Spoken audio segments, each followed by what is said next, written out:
Hi,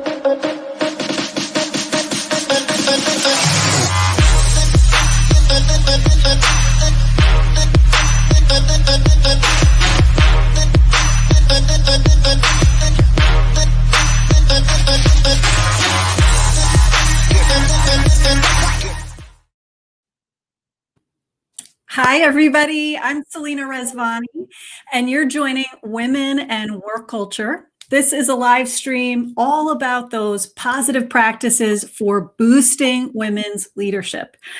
I'm so excited to be here today with a friend, first and foremost, and executive coach extraordinaire, Nihar Chhaya. Hi, Nihar. Hi, Selena. How are you? I'm great. I am so excited to get to learn from you today and hear these great questions from our community. And speaking of community, a big welcome to you. If you haven't already, tell us where you're joining from. I already see Rebecca from Phoenix jumping in. Good to have you here, Rebecca. Anissa from Tampa Bay, Diane from Florida, Michelle from Philly, Sheetal, hi, from NYC. All right, everybody, I would love to give you the scoop on Nihar because he has a really fierce background and resume. He is a Fortune 50 executive coach and president at Partner Exec. That's his company. He works with leaders to advise them, C-suiters at mega companies like Coke, GE, American Airlines, Cigna, and so many more. He's a regular contributor at HBR and Forbes. And check out this pedigree. He received his MBA from Wharton, a master's from Columbia, and his BS from Georgetown. I'm kind of gathering, Nihar, that you like to learn, right? That's kind of get that feeling. Yeah.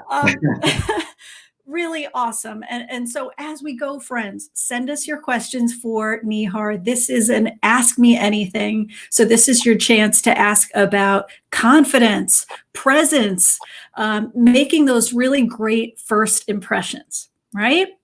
So do jump in. Don't be shy. Tell us what's on your mind. And Nihar, we've already gathered a few questions actually from folks who already sent them in. And so let's get right into it. As an executive coach, our first question comes from Michelle.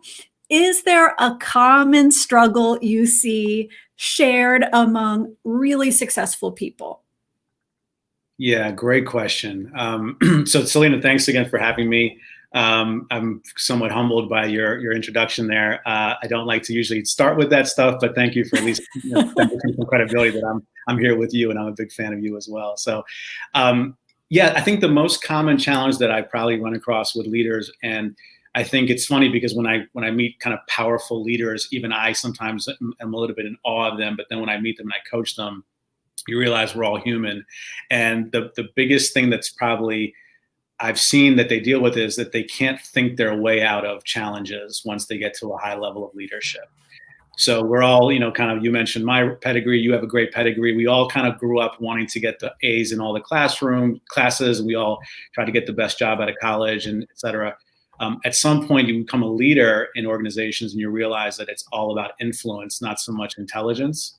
And that really kind of rocks people's world a lot, because you really don't, it's hard to quantify, first of all, how well you're doing as a leader, because if so much of it is indirect. At some point, if you're actually doing all the work yourself, you're not really leading anyway. And I think for a lot of executives that I work with, that creates a sense of vulnerability. Like they have to all of a sudden become beginners again. And that's hard to do when you have 25 years of experience and you've always had people saying, hey, I want to promote you and I want you to bring you to higher level leadership. But then all of a sudden you're in front of a team of people who know way more about a certain subject matter than you do. How do you actually build the credibility that people are going to follow you, but at the same time, show a sense of humility because you want to keep learning? So that's probably the biggest challenge that I find with leaders that I work with. I love that. I don't think those of us who are non-coaches would have guessed that necessarily, but that's such a great nuance, right?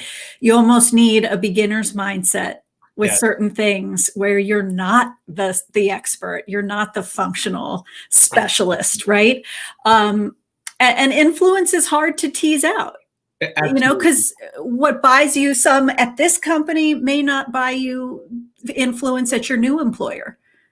Exactly right. And people are so complex that, it's like, it's one thing if you're trying to figure out how to increase profitability and kind of play with the levers of the P&L as a business leader. It's a completely different endeavor if you're a leader who needs to basically achieve massive business results through different satellites of subsidiaries of companies of different cultures, and teams really that have their own motivators and own personality quirks and own blind spots, et cetera. So one of the things that we really think about in coaching is I come into a relationship with a client never really trying to prove that I know what they do better than they do, but I can help them think about how they do it. And so the coaching sessions really are a chance for leaders who are really busy every day to take a step back, have a lens that we look at together on how they're actually achieving the things that are somewhat left brain that anybody can really figure out theoretically, but actually the more influential aspect, or how do you actually motivate and inspire and engage people that you're working with, those kind of behavioral aspects is really the thing that the leaders bring coaches in for. I love that. I love the how, and kind of who among us doesn't need that person, that Yeah. sounding board to say, how do I come at this? Not as much the what, but what's the way to do it? I have a question from Christina that I so co-sign because as a recovering perfectionist myself, it really speaks to me, Christina. I tend to take constructive feedback personally, she says. How can I be more coachable? Oh, great question. Okay. So the first thing I'll say is if anybody tells you that they don't take constructive feedback serious personally, they're lying. I think we all do. It doesn't, maybe they don't take it as personally from certain people, but again, we're all human. And I've yet to meet somebody that has such a thick skin that they don't care, because if they actually have a thick skin, that they might actually have some pathologies and they shouldn't be in leadership anyway. So the idea here is that taking feedback and being coachable is something that, first of all, I applaud you for wanting to be coachable, because a lot of leaders that I work with resist the idea of, I don't need you to tell me what I don't know. I have it all figured out. But what they realize is that being a coach or being coachable, the idea here is that we're looking for you to hit your highest potential. In other words, I go into coaching relationships never trying to judge my client, never really trying to impose my view or my advice. I'm not a consultant, and I'm not a teacher in a sense. I'm a coach, which means that I try to help draw out your goals, your challenges, your blind spots, and really, kind of put a mirror up to you to let you know that, hey, this is important to you, right? So why are you getting in your own way? So a perfect example I think about is like Michael Jordan. A lot of people during the pandemic watched the Last Dance documentary. And Michael Jordan, for years, we would see that he would be a most valuable player because of his innate skill as an individual performer. But it wasn't until Phil Jackson coached him to say, hey, if you want a championship, if you want a ring, that means you got to work as a team player. You got to be a leader, and you have to start following plays. And that's what I do as a coach. I basically help people that are incredibly bright, incredibly smart. They wouldn't be where they are if they weren't. But I really think about, how do I make the idea of broadening your perspective as a leader and a collaborator so that you can achieve bigger goals. And when you think about to your question about Christine, to be more coachable, I would say the first thing to think about is, hey, you don't have to take everybody's advice. A coach tells you, gives you feedback, you don't have to do it. I always tell my leaders, you get to choose what's valid and what's not valid. If somebody's giving you, feedback and you feel like they're not invested in your growth, you don't have to listen to it. But I think the idea here is that there probably is something that people are seeing that you aren't aware of, because we can't really see ourselves the way people view us. And they're giving you some insight. They're giving you nuggets that at least you can choose to say, I'm going to either use that to make myself better or not. But there's no need to really get subjectively offended by it. Mm-hmm. That's harder to do than say. But I think the idea here is to think about that, to succeed, everybody can benefit from a coach. So why not hear it? And number two, you don't have to necessarily do anything if somebody tells you an opinion versus a really useful coaching tidbit. I like that. I think it's empowering to remember you choose. You choose what to do with this. But I also appreciate you kind of normalizing the sting of feedback, right? Because there's a reason we all want to like go get cookies and rosé and hide under a blanket, right? It's like a almost a universal human thing, I think, to feel Absolutely. that sting, deeply some of the time. Yeah, and I'll tell you what, when I moved from working internally, because I was leading talent development and internally at a company, and when I moved to my own practice, I did enjoy a little bit of this idea that like I get to give the feedback, I don't have to hear it, but that's actually not true. I mean, even I have to go through clients telling me like, hey, you really didn't necessarily understand how to get through to this client. We need to think differently about this. And so that might hurt for a little bit for me too. I'm thinking, hey, I know what I'm doing. But again, I'm coachable. I have a coach, so the idea here is you can really look at the coachability aspect as, you know what? No need to take it so personally. Just think of it as insight that people are giving you, and then you get to decide what to do with it. Love it. It's one more piece of information, right? Exactly. We have a question from Pamela Perkins, a friend of the show, and she says, inquiring minds want to know, Nihar, what's your signature piece of advice? Do you have a favorite piece of advice you share with clients? Oh, that's a great question. So what I'll say is as a coach, I have never really started from a place of, this is what you need to do to succeed, because everybody teaches me something in every coaching session. But what I found, to your earlier question around what are some of the common challenges we face, a really big piece of advice that I tell people is recognize your own triggers and try to involve micro experiments to change that, change habits. And what that means is that you don't have to necessarily become completely different or change who you are to become, what your boss tells you to do, or you have to all of a sudden, people talk a lot about authentic leadership, being authentic to myself. You don't have to necessarily do so much to change who you are, but you do have to find ways that to understand why are you triggered by certain things. What is it that actually bothers you when you're talking to a leader, a collaborator at work, and you can't change them. Well, what can you control? And so the idea here is to think about, one of probably the most important mantra I always tell people is like, what can you control? Are you gonna sit here and spend your life and your all the time you want to spend with your family, your career, et cetera, worrying and losing sleep over that person? It's just not worth it. They're probably not even thinking about you. The idea here is, how do you actually start thinking about your own triggers? This really bothers me, and then try something different to get over it. But most importantly, take action. And like I work with a lot of women executives, and one of the things that I talk to them about is there are men out there you're working with that are not thinking about these things. The women leaders that I work with are so much more attuned to the intricacies of interpersonal relationships and influencing, and they're actually much better at that.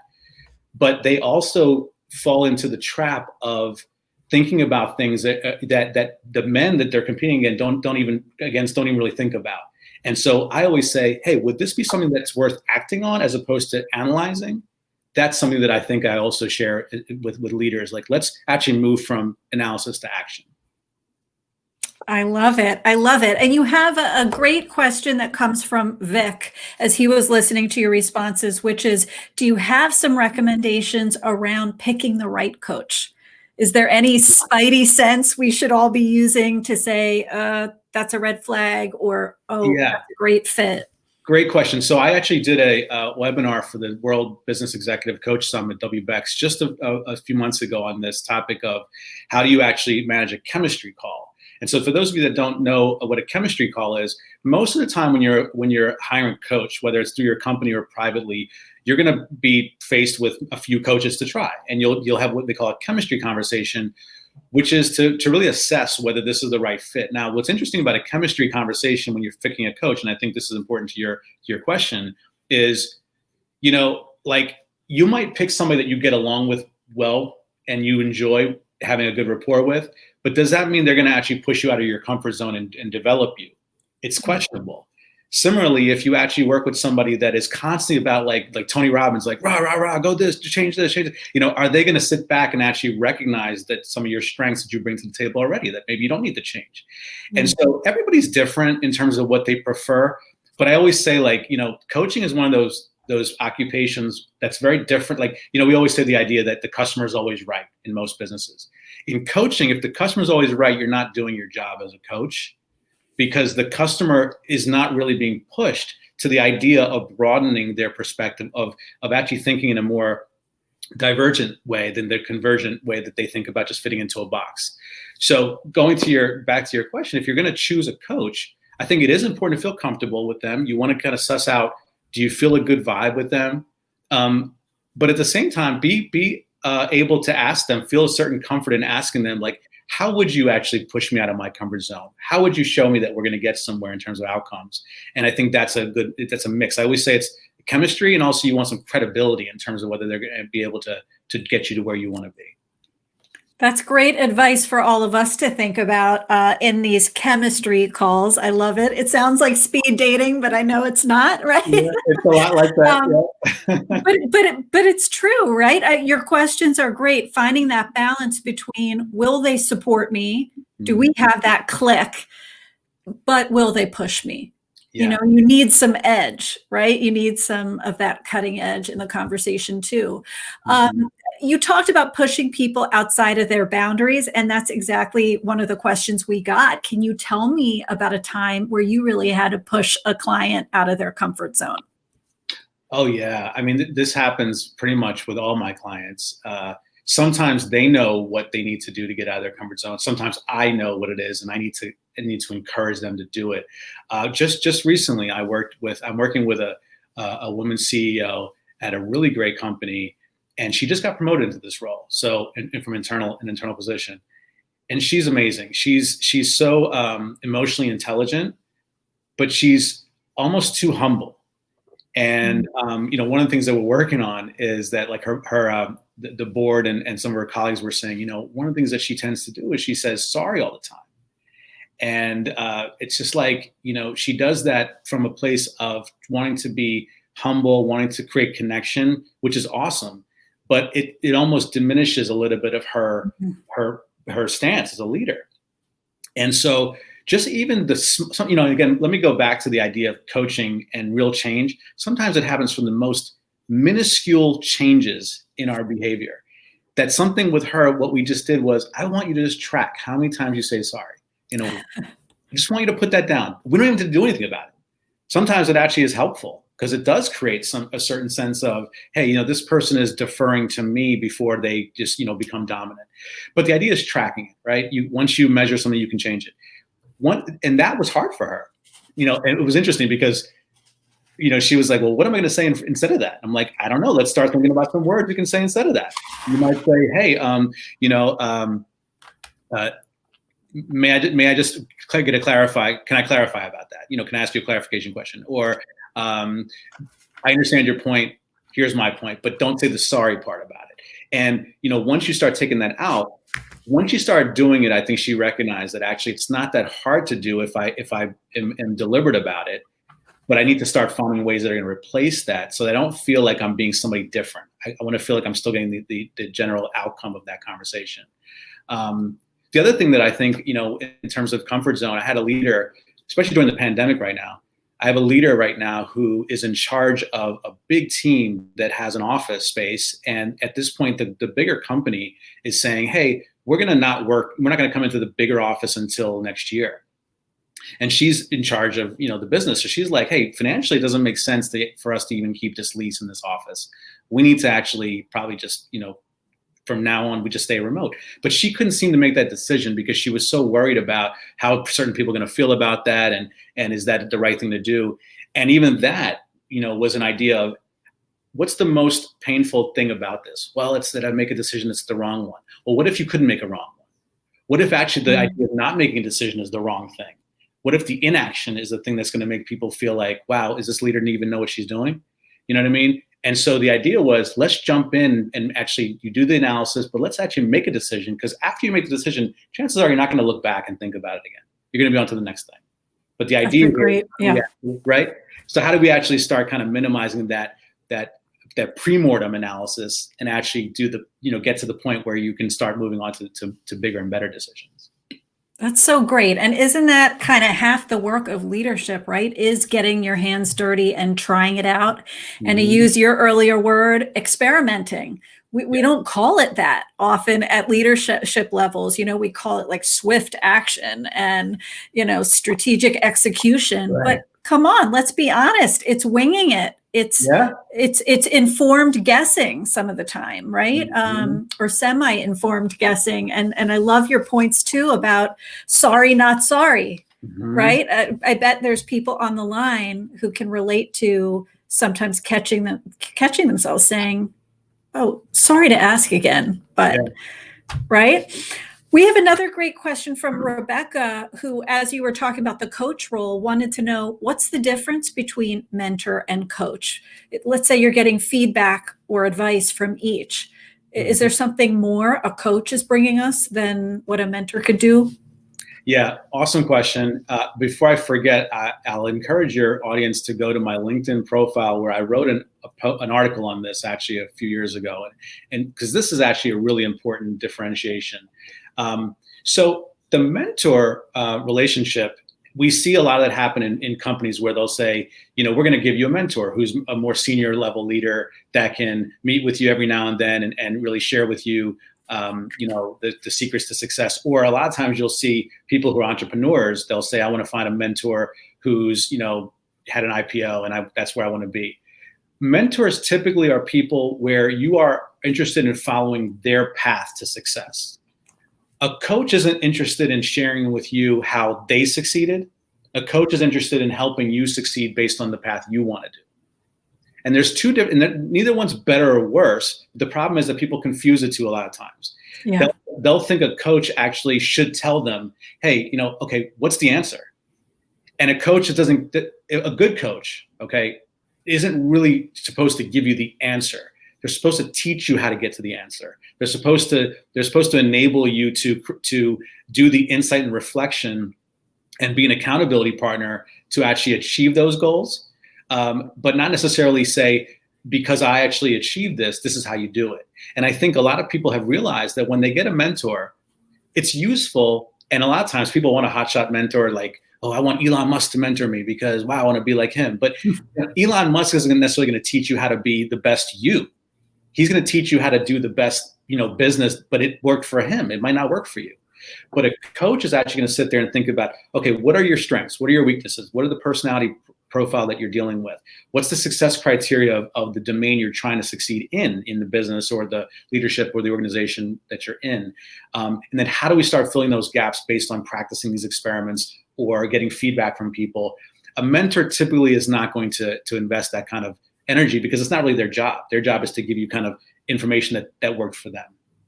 Yeah. It kind of sounds like the mentor advice is going to be a little more them centric, whereas the coach's advice is going to be more you centric, Exactly. really looking at what you want to accomplish. That's a great distinction.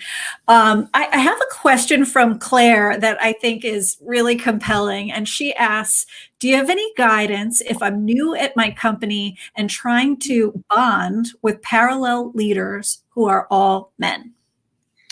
Oh, awesome question. Okay. So, as I mentioned, I do coach a lot of women executives, and it's fun because I learn a lot from them and can empathize a lot with their own kind of individual perspectives on gender in the workplace. But as a man, I also can impart a little bit on how men kind of think. Yeah. And one of the things that I actually have a client who's really great at this relationship building thing, and one of the things that I know we've talked about, she shared with me, is just like anything else when it comes to emotional intelligence and influencing people, it really helps to start thinking about what the other person's needs and maybe even senses of threat are, as opposed to trying to dominate with what you want. It's like anything else, people will network with you if you serve before you actually ask for things, right? So if you're going to go and try to meet people that you work with, particularly if you're like a senior level woman leader and everybody else is male, what she does is she recognizes that men sometimes look at relationship building differently than women. Men are typically look at it like, is this relationship going to get in my way of my success, or is it going to help me? And it's not that it's right or wrong. but it becomes a little bit of an agenda in the way they just naturally look at things. Is it a threat to me? This and that. And so what she's always talked about is, I go into those relationships really trying to, first of all, let them know that I'm not trying to compete with you. Now, later on, she might compete with them. And I always say to my clients, like, don't defer. Don't be so overly deferential either, because the reality is you have a lot of value to share with anybody, regardless of gender, race, etc. And people want to hear that from you. But the idea, again, going back to how you do it, is really critical. Can you actually go into these relationships introducing the idea that I want to get to know you better, but I also don't want to be a burden, because that might make you feel like I'm getting in your way. At the same time, expecting them to give you the respect that you need. And a lot of that, what men might like at some point is, she talks a lot about social credibility. So the idea here is, can you both kind of give each other credit? Can you, when you're in settings, can you actually, because we all have egos, right? We all want to be recognized. And if we feel like somebody else is taking credit for something that we did, we all feel a little bit weird about that. Can you actually invite the idea of like, hey, John, great job on that project. I would just want to point out that, Kevin did a really great job here. And the idea here is, hopefully there's going to be some reciprocation there. No, not all men do that. And it's funny because, Selena, I was thinking, this week has been pretty much a nightmare week for men and women. I don't know if you heard about the Alexandria Ocasio-Cortez thing with the congressman, right? Then you got the Fox News sexual harassment stuff going on. And I don't want to veer into that, but it's like there are men leaders that are not going to really reciprocate. But the idea here is to go where you're celebrated and not where you're tolerated. And I really think the idea here is that, a lot of the successful women leaders that I know, they really make an effort to at least think about, how do I do what can I control first? And then if I'm not getting what I need back, then I can, give up on that. That's such an interesting answer. And I find it like fascinating, where your client took it, right? That there's almost this idea of reciprocity and leading with like your value or the service you're going to provide, either as an ally and a colleague. Do you advise people to do that same thing or differently? Yeah, I think, well, it's almost different, I think, around social bonding, let's say, versus almost more colleague bonding. But just as someone myself who was in a situation, in a very male situation at one point, it was like a culture of roasting was normal. So what was so funny about that is I found I needed my sense of humor and I needed thick skin. Yes. And I needed to make like just as like fierce and prickly a roast and a joke as the last person, probably, twice as much. Right. But it's funny. The sense of humor thing, I think bringing your sense of humor, there's something about that I think unites people, maybe puts people at ease. But I really like what you had to share. I want to ask you a question that I think is fairly common, and it's from Usma. And she says, how do you help folks who are struggling specifically with that critical or self-sabotaging internal voice? Yeah. Okay. Great question. So the first thing I always tell my leaders that deal with this is remove any shame about that. The thing with things like anxiety and inner critic and things like that, I think, is that we oftentimes add these corollary reactions to it that really keep us stifled. The idea of, I wrote an article for Harvard Business Review just a few weeks ago on the idea of envy. And it's another thing that a lot of people feel secretly, and it gets in their way. But the idea is to think about, don't feel shameful about feeling like you're, doubtful or like imposter syndrome. That's the first thing. The second thing is to remember that there is a lot of benefit to being somewhat doubtful. So the idea here, as I said earlier, when you're moving up to higher level leadership roles, if you come in with a sense of overconfidence, you might think you're doing a great job, but you'll have no followership.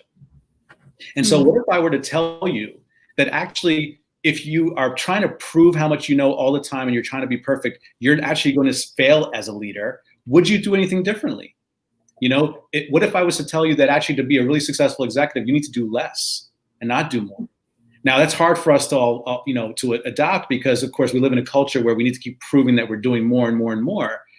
But if I was to tell you that the best leaders actually step back and they think about strategically, how do I leverage and scale the resources and people that I have in front of me, and not necessarily kind of do all the work, but coordinate it.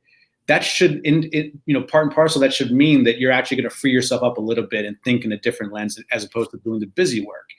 So I tell people who are doubtful about, am I going to be great at this job as a leader? Well, just, I always tell them, the reality is that you're not supposed to know how to do it as soon as you get there. You're supposed to be a beginner, like anything else. And when you start actually trying new things, you'll become more of an expert, at which point it'll be then time for you to be a beginner again. But the idea here is that, when you look at it from that perspective, it shouldn't be as painful.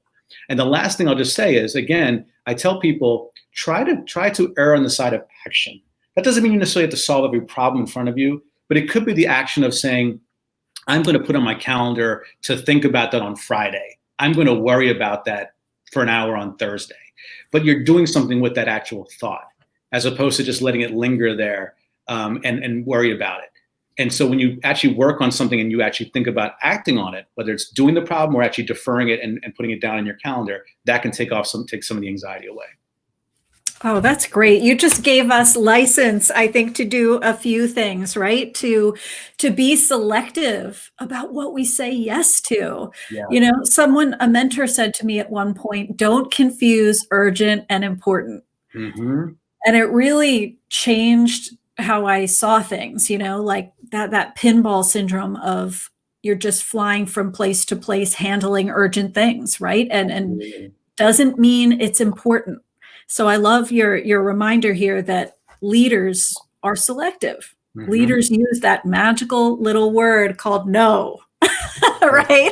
Which Absolutely. We all have to get comfortable with. We have time, Nihar, for one more question, and it comes from Cheryl. I think it's an exciting one. She works, I know, in Silicon Valley at fast-moving companies. And she wanted to ask, given the pandemic, how are you helping leaders accelerate through the turn?